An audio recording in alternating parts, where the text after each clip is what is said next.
Okay, so hopefully I can share my slides. Can you hear me? Yep. Yeah, we can hear you. Great. Okay. Hi, everyone. I'm Nancy. I am a consultant at Stat Central, and today I'm going to be talking to you about something that we don't actually often talk about when we're talking about our results from our statistical analyses. Such that we concentrate on sort of behind the scenes when we are doing our analyses, and those are the residuals. So the outline for the talk, first I'm going to tell you about what residuals are, and then I'm going to show you how we can use them to help us assess the adequacy and appropriateness of our model. And then I'm going to talk a little bit about the different types of residuals that we can get from linear models. And then finally, I'm going to show you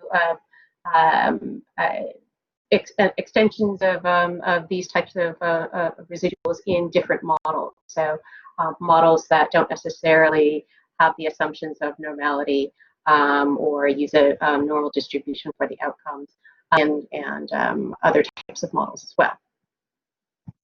But first, I'm going to talk to you about penguins. I am a novice researcher of penguins, and I have collected some data on some Antarctic penguins. And here's a picture of some of the penguins that I have studied. And I'm specifically interested in looking at some physiological measures of the smaller penguins. So I'm going to be concentrating on the chin strap, the Gen 2, and the Delhi penguins. I'm interested in looking at the relationship between some of the body measurements and body mass. That's where I'm starting out. And like I said, I'm new, I'm novice, so I'm not very good at it.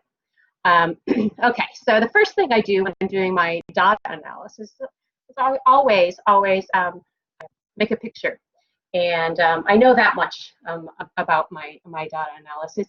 You should make a picture so you have some idea of what's going on in your data. So I'm interested first in looking at the relationship between flipper length and body mass. So I made a scatter plot, and you can see here that we have a really nice upward trend. As a penguin has a longer flipper length, their body mass tends to increase as well. It's not surprising. So I know that one of the things that I can do to analyze that relationship, they're both continuous variables, is a linear regression. And so I do that. In R, I use the LM function, and these are my results.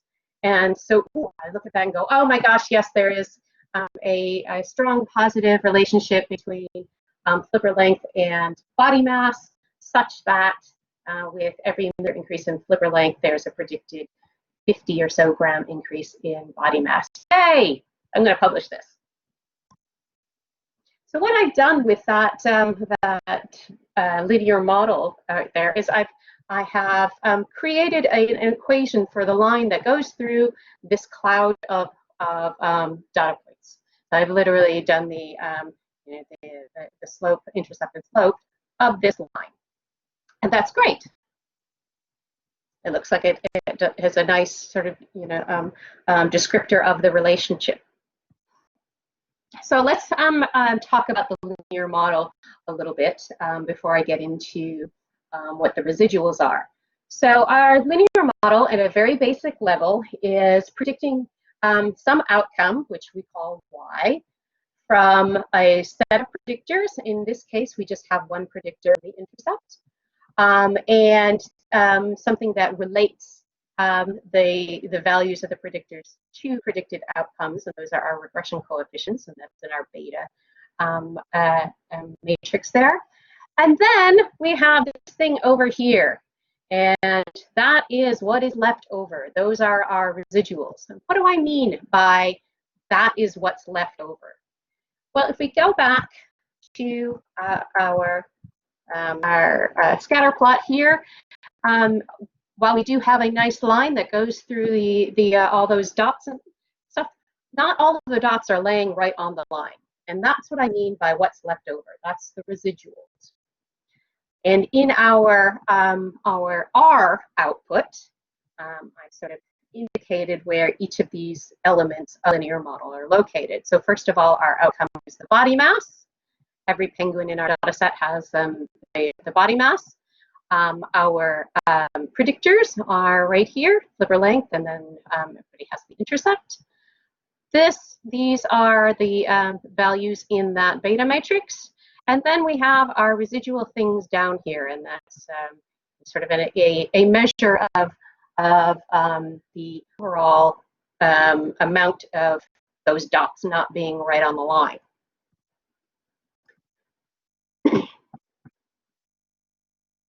This is how the residuals are actually calculated. They are the difference between what we observe, what we see in our data, and we call that Y. So each individual I has a Y body mass value, and it's the difference between that value and what the model has predicted. And we also call those the fitted values, Y hat. Those are the vertical distances between the dots and the lines. And these will necessarily be uncorrelated with the fitted values and with the predictors, or any linear combination of those predictors. And that means that if we take those jewels and we make particular plots of them, if we see patterns in those plots, then we know that there's something that's going on in our model that shouldn't be, given our assumptions. So that means that maybe our assumptions are not appropriate for these data, or the model is misspecified. So just to make clear what I'm talking about, the residuals for each of these dots is this little gray line between the dot and the regression line. And so those are the things that we're going to be using to help us diagnose whether or not this model is actually any good. I mean, as far as an equation for a line, it's great, but we just don't know yet if it's if this equation is a good descriptor of our relationship, given the assumptions that are underlying this model. So how can we use these residuals? Well, one of the first things that we have to assume when we're doing a linear model is that there's a linear relationship, and the residuals can help us assess that assumption. They can help us determine if we have any a heterogeneity of variance. We don't want to see that the vertical spread of those residuals across all the fitted values changes. If we see any sort of fanning pattern, then one of the assumptions of linear regression, which is that variance is constant, is violated, and we need to rethink our analysis approach. We can also use them to assess the normality assumption. So if those residuals show a normal pattern, then that assumption holds, and we can be more confident in that linear model. And finally, it can help us identify outliers or unusual data points and influential data points. While it's not diagnostic, it can point us toward some individual problems, or observations that might be causing problems. Okay, so what we're going to do is take these little gray lines, and now these are going to sort of be the thing that we're going to be looking at. Rather than body mass and flipper length, we're going to be looking at how the distributions of those residuals. Now, R makes it pretty easy to get some basic plots of your residual plots in base R. As long as you save your regression model as some sort of object here, you use this plot function after it, you're going to get 4 different plots to help you assess the adequacy of your model. So first of all is the linearity assumption. is there evidence that the pattern across the fitted values is not linear? So what we have in this plot are our fitted values. So these are the predicted values, that the values on that blue line that we created. And then on the y-axis, these are the actual raw residuals. So we would expect that the mean here would be 0. So that's nice that we have a line there to indicate that that's what we expect. We do have values scattered around that. And then we have the actual dots and this sort of smooth curve where it's sort of, for these data, sort of suggesting that maybe it's not quite as linear as it looked like in that first scatter plot. So we have some sort of indication here that maybe our model is not as good as I thought it was. But now I'm not quite convinced that that's true. Maybe there's just a little bit of curvature just because there are only 3 values over here and they're all above 0. So maybe it's, my eye is being fooled a bit. And I'm going to go on and take a look at the other assumptions through the residual plots. Homogeneity of variance also uses the same plot. And what we want to see here is that the range, sort of from the top value to the bottom value at any particular point across the x-axis is about the same. So with these data, I don't think there's a lot of evidence for a violation of this assumption.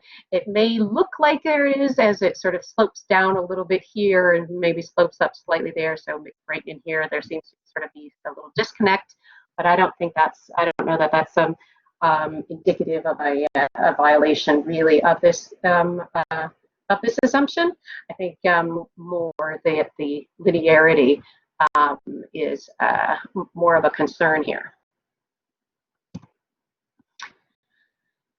Then we can look at the normality of the distribution of residuals, and many of you have done data analysis and have seen QQ plots before, and we know that for a normal QQ plot, if the values are normally distributed, they should lay along this dotted line. So along this straight line, and we can see that most of these do, out toward here, they're getting a little bit away from it, but the vast majority of points are right on that line. So I don't have a lot of concerns about the normality assumption here. If you see some sort of curvature here, and especially on the ends where they're sort of flying off, then you might need to rethink your model and do something like a log transformation. That's a really common way to get to that normal distribution in your residuals.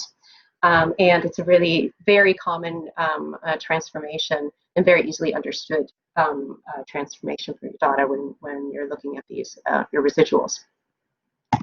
Now, before I go on to the next couple plots, I'm going to start introducing you to different kinds of residuals. Everything that we've sort of been looking at up until now has just been the raw residuals. But that's not necessarily, those raw residuals are not necessarily the best thing to look at for particular diagnostic parts of your process. Instead, because the raw residuals are staying on a unstandardized scale, it's kind of hard to have a good idea of what is large and what is not large. Because it's really dependent on your data. Instead, what we can do is standardize those residuals so that we can have a better idea. If we just look at a value, we'll know if it's large or not. So a standardized residual is a raw residual divided by its standard deviation. Just like if you're standardizing any other thing in statistics, you divide it by a standard deviation, and you get a standardized value. So for here, it's the same. You divide a raw residual by its standard deviation. Now, the interesting thing about this is that the standard deviation that you use for every residual is not the same.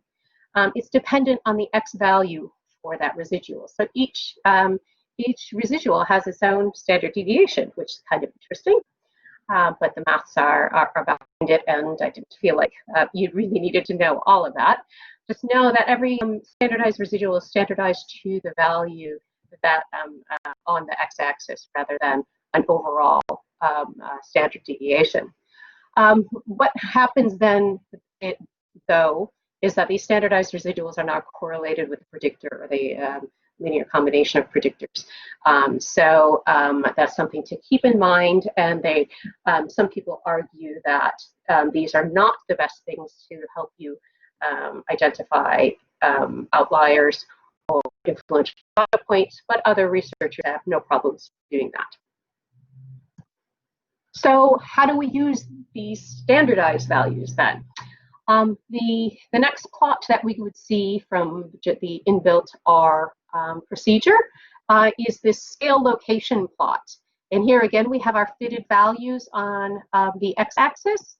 And on the y-axis, we have the square root of the standardized residual.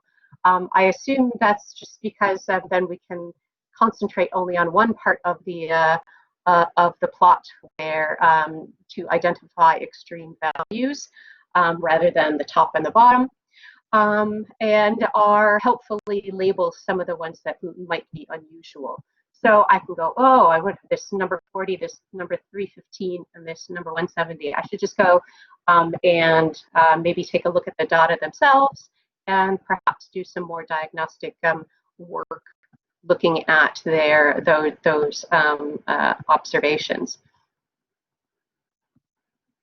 Or you can simply plot the standardized residual itself across the fitted values. And a general guideline is that if the value, the standardized residual, is less than -3 or greater than +3, that's an indicator that perhaps that is an extreme value, and you can take a look at whether it is extreme and whether it is influential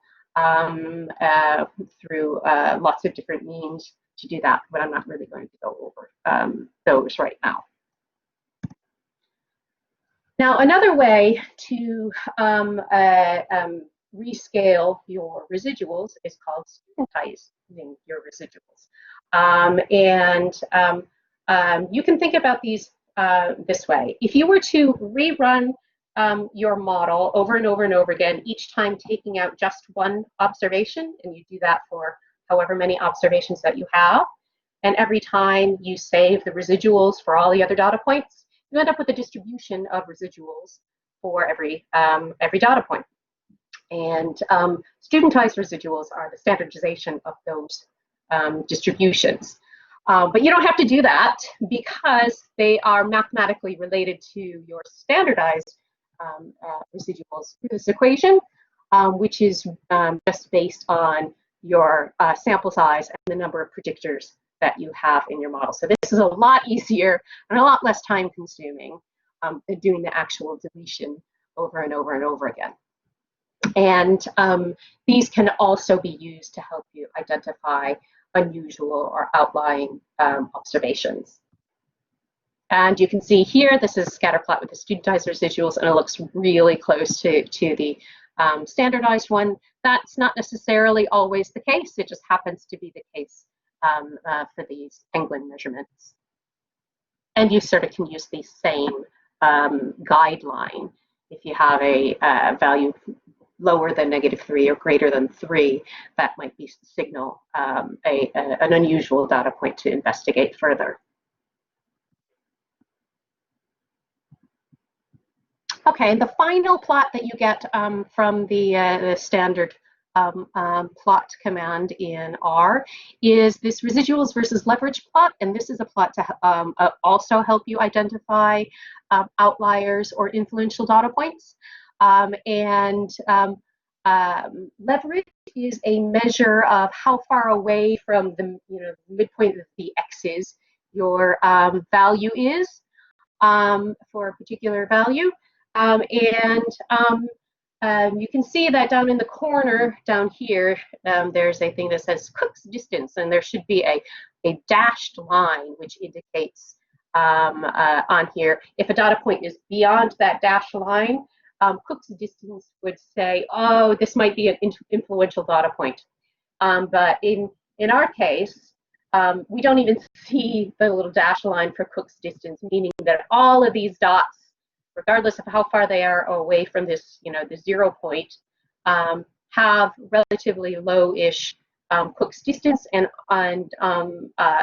it's not really indicative of an influential data point, even though they might show a large leverage or a large residual. Okay, in my capacity as a penguin researcher, I am aware that perhaps flipper length isn't the only thing that's influential in body mass. So I'm thinking that maybe if I get even better, an even better model if I add in information about their bills, so their length and the depth of their bill, along with flipper length, and I'm going to predict body mass even better. So I run another model, and I have all three of my predictors in it. And we can see down here, these are the estimates. And look at that. It's flipper length that is still a significant predictor, but bill depth and bill length don't really seem to be helping all that much. Okay, well, that's good information. But since I am I'm trying to be a thorough researcher, I'm going to assess the adequacy of my model again. And here are those 4 plots. And once again, we have this sort of weirdness in our bit of a curve in that first plot. Normality doesn't seem to be a problem. Homogeneity of variance, probably not. Maybe we might want to look at these things, but over here we don't have any indication that any of those dots are outside of the Cook's distance limits. Although this one seems to be quite an unusual data point, it may not be all that influential, so it's not going to change our regression estimates if we were to remove it. Now the thing is, when you have a multiple regression model that's more than one predictor, those raw residuals are not necessarily the best way to assess the adequacy of your model. You've got to go deeper. You've got to do more. So I use some what I call some marginal conditional plots to assess the relationship between the variables, each of the variables, and the outcome separately and as part of the full model. And these are the plots that we can get from this mcplots command. The blue plots are marginal plots, meaning looking at the relationship between each predictor and the outcome. The pink plots are what are called conditional plots, and these are assessing the relationship of the predictor and the outcome when the other variables are also present in the model. Now, what do I mean by that? Well, we know from our very first scatter plot that there's a relationship between flipper length and body mass. So we're not really surprised at all to see that like that. But I was remiss a bit when I moved on to the second part of my analysis. I should have made scatter plots between bill depth and the outcome and bill length and the outcome. And that's what we see here. So we have bill length. We also have a sort of a positive relationship. Looks a little funny over here, but we definitely see a positive relationship. Penguins with longer bills tend to have larger body mass. But we've got some weird stuff going on here, don't we? I'm going to come back to this after I talk about these conditional plots. These conditional plots are really interesting because they help us assess the linearity of the relationship and the quality of that relationship between a predictor and the outcome when considering the fact that there are other variables in the model. Now, if you think about the variables that I chose, we have flipper length, bill depth, and bill length. They're all physical measures of a penguin, and so you would think that they would be somewhat correlated. It's probably true that penguins who are a little bit larger have larger flippers also might have slightly larger bills. So there's some correlation between our predictors. Now, what we see here in the top pink one is what we are looking at is the relationship between flipper length and body mass when the other two variables are already in the model. So they're conditional on those two things being in there. Is there still a relationship between flipper length and body mass? And what we see is, yeah, there is. There's this positive relationship. This second one says, okay, we have flipper length and build length in the model. Is there a relationship between build depth and body mass? And we can see that no, there really doesn't seem to be anything. This goes along nicely with our results that showed that there was not a significant effect of build depth on body mass. And the same thing down here, when build depth and flipper length are in the model, there doesn't seem to be a relationship between build length and body mass, even though we saw something over here. So the fact that these three things are correlated amongst each other means that the marginal relationship is no longer apparent when considering all of them at the same time. Now, I want to say a couple things about these plots. These are not explicitly plotting residuals, but they are constructed of residuals from some linear models. You didn't have to do anything except, hey, load a library and put in this command after you ran your regression. But these are, particularly the pink ones, are constructed from residuals of some linear models. So while we're not explicitly looking at a distribution of residuals, we have used them to create these plots. Now, the other thing about these plots that I want to point out is going back to this middle blue one. Now, I mentioned that I'm a novice penguin researcher, and while I know a little bit about linear regression, I didn't really think very well before I started this analysis, because I should have plotted the relationship between each of those predictors and the outcome. And had I done that, I would have seen this and gone, there's something really weird going on here, and thought about it, and I would have realized that I have 3 different species of penguins here. And maybe I should have put species as a predictor. And it does turn out that this blob on the bottom are 2 of the penguins species, and this blob up on top is 1 other species. So those species are really different. That particular species is really different on build depth, even though it's not quite as apparent in the other ones. But with the build depth, it's very apparent that species is actually probably an important predictor here, and I have misspecified my model just by not including an important variable.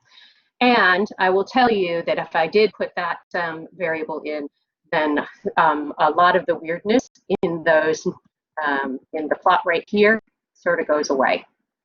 So just because we saw some weirdness in this the linearity assumption doesn't mean that we don't have a linear relationship.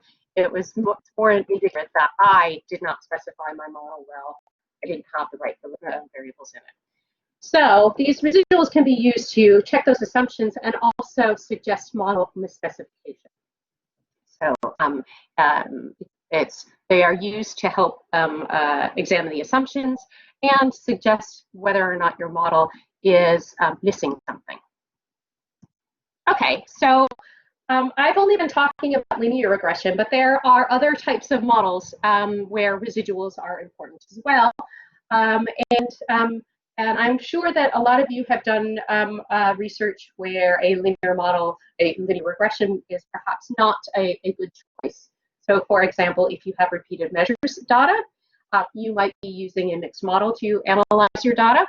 And so I wanted to show you a few things about residuals in mixed models, and then also the residuals in models that don't have a normal distribution for the outcome variable. So I'm going to be looking at the sleep study data, and these are reaction times as a function of the number of days in a row in which the participants were only allowed to sleep 3 hours. So on the first day, they were well rested, and then every day after that, they only were allowed 3 hours of sleep, and then the outcome is their reaction time on some task. So you can see that in this scatter plot, there's a general increase with higher number of days with inadequate sleep. And if we were to plot the sort of the line that goes between them, you see that nice upward slope. But since these are repeated measures data, we really should be taking account of the fact that they come from the same person. So I've separated each of the people's data into their own little thing and plotted a line for each set of data. And you can see that in general, almost all of them do show that increasing pattern, but they're all starting out at a different place. Some people start out with higher reaction times in general, and they do tend to change it at a different rate as well. And there's even one person who seems to do better. So we could use a linear mixed model to analyze these data, where we have our regression line estimates down here. So this is that blue line that doesn't take into account the person. Then we can also estimate the effect of being within a person and then allowing those slopes to differ across days. And then we have our residual variance right down here. So all of these now are, these are different aspects that we need to take into account when we're talking about residuals. So just to make it very clear, there are two different types of raw residuals in a mixed model like this. So the first one is each individual data point from that general fixed effect line. So the vertical distance from each point from this line. And then we have what are called conditional residuals. So conditional on being a particular person and their particular line, what is the residual for each data point from that particular line. So there are two different types of raw residuals in a mixed model. One that's looking just at the fixed part only, and one that looks at the residuals within a cluster. Now, there is a really nice package in R called Regression, which allows us to visualize these a lot of these different residuals kind of in a very neat fashion. So I'm going to try to show you. I'm going to show you a different part of my screen. Share application. Okay, I guess I'll do my entire screen so that we can. Whoa! Don't look back there. So we can see what I did was I loaded this package and I ran my mixed model. So here's the model that I ran, which is exactly what I just showed you. And now I can sort of scroll through and just take a look at a bunch of the different plots that are available. So here are raw marginal plots against the fitted values, and I don't know how well that looks. We wanted to take a look at that's the reaction time on the bottom. I'm not sure what that helps us out with. But we can also look at normality of the two different types of plots here, or types of residuals. It's all sort of right there for you. All you have to do is ask, which is really quite nifty. I'm not going to go into what you should be looking for in the mixed model residuals. That's probably another seminar in itself. And I'm running out of time, so I want to just talk a little bit about the generalized linear models of residuals.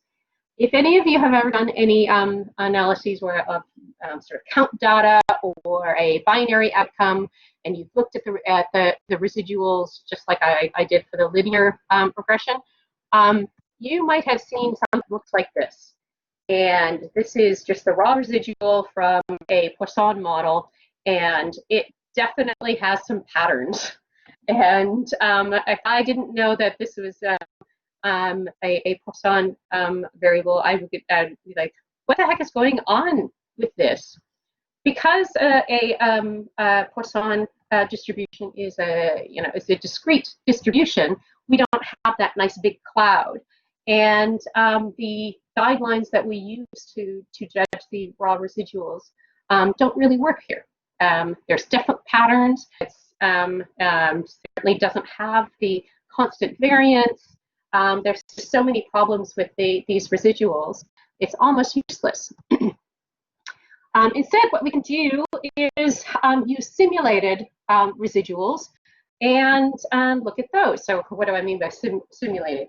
This package Dharma in R simulates lots of new data sets based on the model assumptions and the fitted parameters of the analysis that you just did. And a residual is calculated for each observation as the proportion of those simulated observations that are lower than the observed value. So if you were to run the simulation on the model that I just showed, we can instead look at something like this, which allows us to the normality of those residuals, and they look, quite lovely. And look at whether or not we see any patterns in the residual versus predicted plot over here. And this just looks like a whole big blob to me. I don't see any fanning out or any pattern really in these residuals. And the normality assumption seems to hold as well.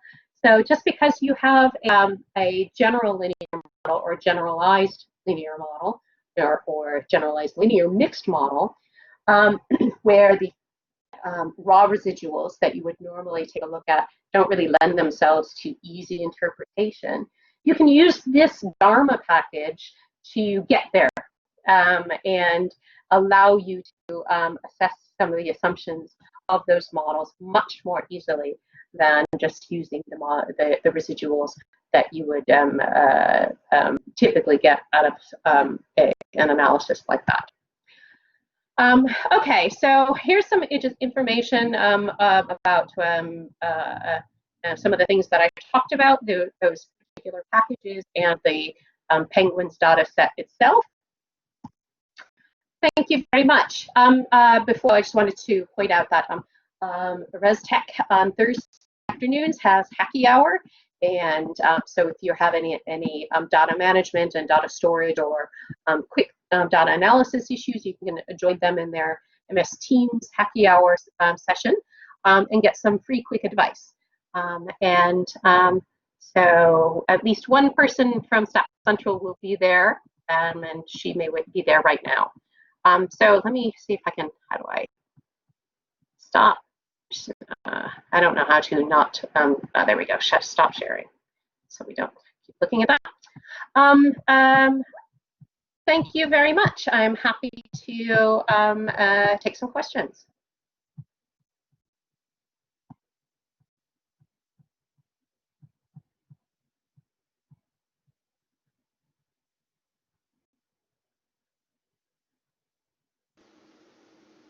Nancy, I've got one. Yes.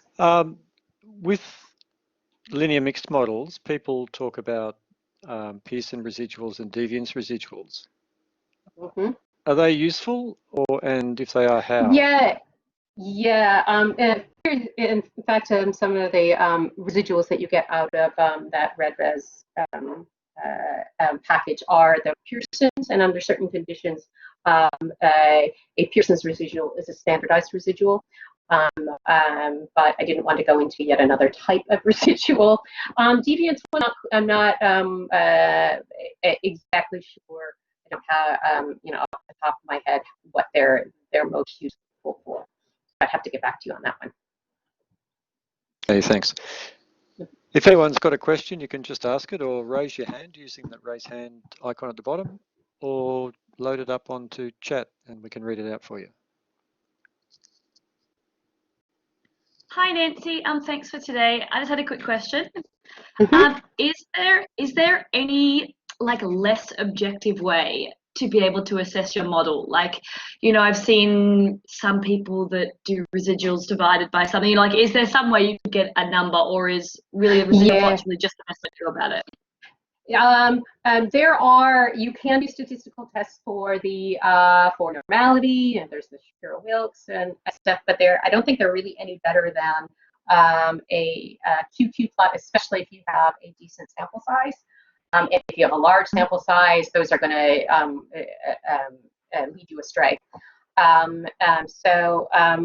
And there are also, I think there are a couple tests for homogeneity of variance, but I've actually never done it. It's just, Yeah. The visual picture is usually pretty clear that there's something going on. You might need a transformation or to do something else.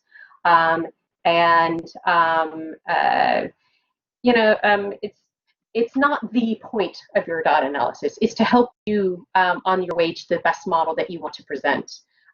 So it's an important part for you so that you can come up with the best story. But I wouldn't be too wedded to recording a p-value for any one of those. Yeah. Just for example, like I think perhaps I'm maybe newer to statistics, for example, than my supervisor, but I looked at a residual plot and I saw a pattern, and then he told me there wasn't one, for example, and then I could continue with Poisson or something. And so it was just like, it's like that sort of objectiveness that I thought, like, perhaps I guess comes with maybe more experience, but I wasn't sure. Yeah, that's a classic. You can do p-values and stuff, but I don't think that they are always necessary or even mostly necessary. The plots do a really great job in helping you. Yeah, okay, all right, thank you very much for that. Mm-hmm.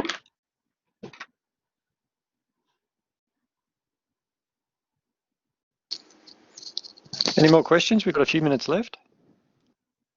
Hey, Nancy.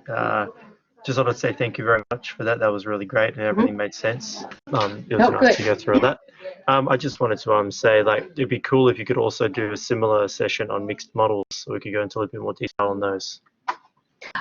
Put it on our list as something that's been requested. Yeah, cool, lovely. Just thought I would voice that. Yep. Cool, Yeah. thanks. Yep.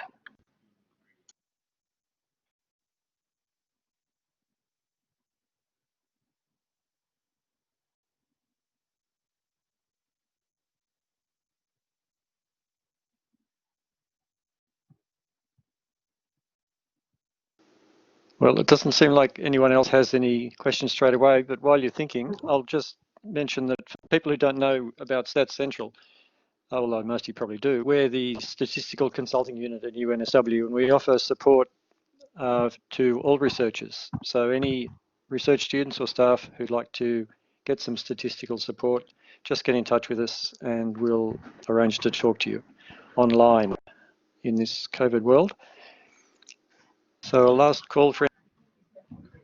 Just about what you were saying about the Stats Central, are the like facilities still like available to PhD students like for online support and all that during COVID? Because I wasn't sure actually.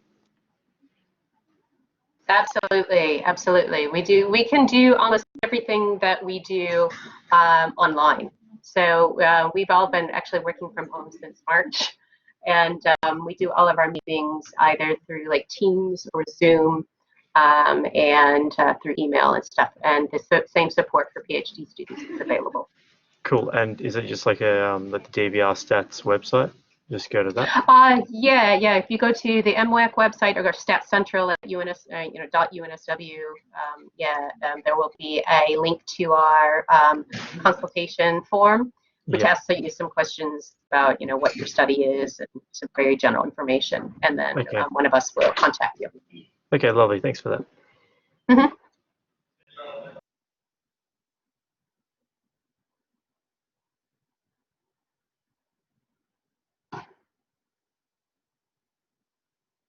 Well, that might be it then, if there's no more questions coming in. So maybe we'll call it a day, and just mention again that we do run these seminars every month, and the next one will be on Thursday, the 13th of August.